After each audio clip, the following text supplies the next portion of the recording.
क्या आपको भी छोड़ना पड़ सकता है कनाडा?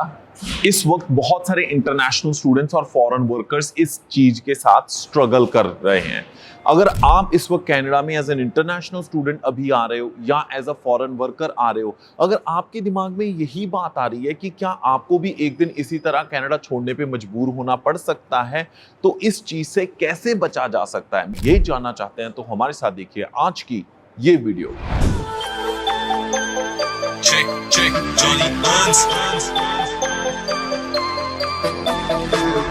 जी हाँ दोस्तों, नमस्कार, आदाब, सत श्री अकाल। मैं हूं जॉनी हंस और लेके हाजिर हूं आज की ये खास वीडियो। इस वीडियो में हम बात करने वाले हैं इस वक्त कनाडा का जो माहौल है। हर किसी को ये लग रहा है क्योंकि बहुत सारे हजारों क्या लाखों टेम्पररी रेजिडेंट्स ऐसे कनाडा में हैं जिनके टेम्पररी स्टेटस खत्म होने वाले हैं और उनको कनाडा छोड़ने के लिए कहा जा सकता है।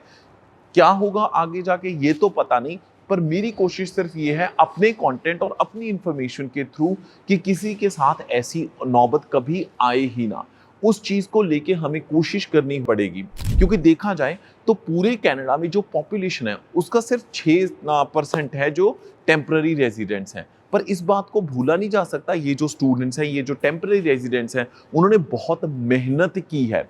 फैक्ट्रीज में, वेयर हाउसेज में काम किया है जिनमें यहाँ के लोकल लोग काम करना नहीं पसंद कर रहे थे या नहीं जाना चाहते थे। या फिर अगर मैं बात करूं ऊबर की डिलीवरीज, हर एक तरह के काम के ऊपर इंटरनेशनल स्टूडेंट्स और फॉरेन वर्कर्स ने काम किया हुआ है। पर क्या ये सही था? कहने का मतलब ये है कि आज ये इन चीजों की वैल्यू नहीं कर रहे। वैल्यू किन चीजों की कर रहे हैं? माइनिंग की, हेल्थ केयर की, कंस्ट्रक्शन की, उसके साथ साथ फिशिंग सेक्टर की और दूसरे सेक्टर्स की। और सबसे बड़ी बात ये देखा है, कनाडा दो हिस्सों में बटा हुआ है, एक फ्रेंच कनाडा और एक है English speaking Canada. French speaking Canada में अपॉर्चुनिटीज बहुत हैं। मेरे कहने का मतलब ये है दोस्तों कि अगर देखा जाए, फ्रेंच को प्रमोट करने की कनाडा गवर्नमेंट की जिम्मेदारी है। चाहे आज लिबरल गवर्नमेंट है, कल को कंजर्वेटिव गवर्नमेंट होगी या कोई भी गवर्नमेंट होगी, फ्रेंच को प्रमोट करने की जिम्मेदारी इन सब की पहले से ही है। तो क्यों ना आप जो नए इमिग्रेंट्स आ रहे हो या ऑलरेडी यहाँ पे है, आप फ्रेंच को फर्स्ट प्रायोरिटी पे लेके ही प्रिपेयर करो। क्योंकि जो फ्रेंच स्पीकिंग अपॉर्चुनिटीज हैं जॉब की हर फील्ड में, उनमें बहुत सारे लोग क्वालिफाई नहीं करते। अगर मैं देखूं डेटा तो ऑलमोस्ट 78% जो इमिग्रेंट्स होते हैं वो फ्रेंच स्पीकिंग अपॉर्चुनिटीज पे क्वालिफाई ही नहीं करते। फ्रेंच स्पीकिंग ड्रॉज जो हैं एक्सप्रेस एंट्री के, वो बहुत देर से निकल रहे हैं, पर फिर भी उनमें इतनी ज्यादा जो एप्लीकेशंस लगती नहीं है। फिर टीआर टू पीआर पाथवे में उन्होंने फ्रेंच का एक अलग से सेक्शन रखा था जिसमें इनफ एप्लीकेशंस हुई नहीं, जिसकी वजह से बाकी जो ड्रॉज थे वो बंद हो गए थे। फ्रेंच स्पीकिंग कैटेगरी ओपन रही।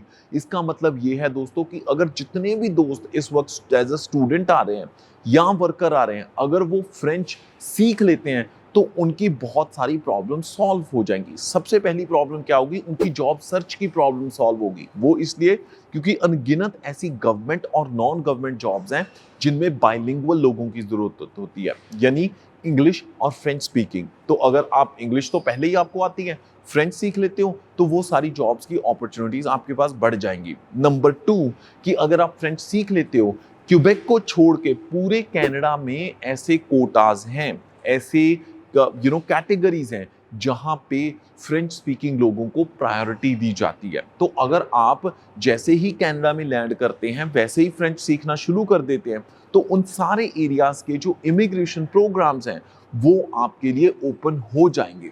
अगर आप डे 1 से फ्रेंच सीखना शुरू कर देते हो, सिर्फ 1-1.5 घंटा भी देते हो फ्रेंच को, तो भैया जब तक पढ़ाई खत्म होगी आप B2 लेवल क्या C लेवल फ्रेंच कर लोगे।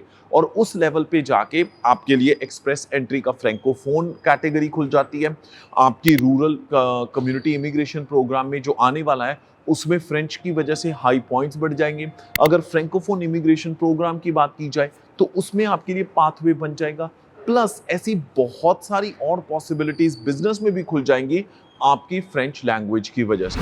अब बहुत सारे फॉरेन वर्कर्स और बहुत सारे इंटरनेशनल स्टूडेंट्स की प्रॉब्लम ये है कि ना तो वो पूरा दिन जाके कॉलेज जा सकते हैं फ्रेंच सीखने के लिए, क्योंकि पढ़ाई भी करनी है जो एग्जिस्टिंग प्रोग्राम है, काम पे भी जाना है। तो टाइम की अगर बात की जाए उसका सोल्यूशन यही होता है कि आप जो कंटेम्प्ररी या फिर आजकल के जो स्कूल्स हैं उनको जाने की जगह आप ऑनलाइन क्लासेस ले सकते हैं। ऐसे अनगिनत ऑप्शंस हैं जहां पे आप 1 डेढ़ घंटा फ्रेंच ऑनलाइन सीख सकते हो। एग्जाम्पल दे देता हूं, lingoschool.com। जी हाँ, lingoschool.com पे आप जाके रजिस्टर कर सकते हो अपने आप को। आपको मॉर्निंग या इवनिंग का बैच मिल जाता है जहां पर आप आसानी से फ्रेंच सीख सकते हो। अच्छी बात यह है कि अगर आप 6 to 8 मंथ्स लगातार करते हो तो कम से कम B2 लेवल फ्रेंच तो पूरी कर ले हुए।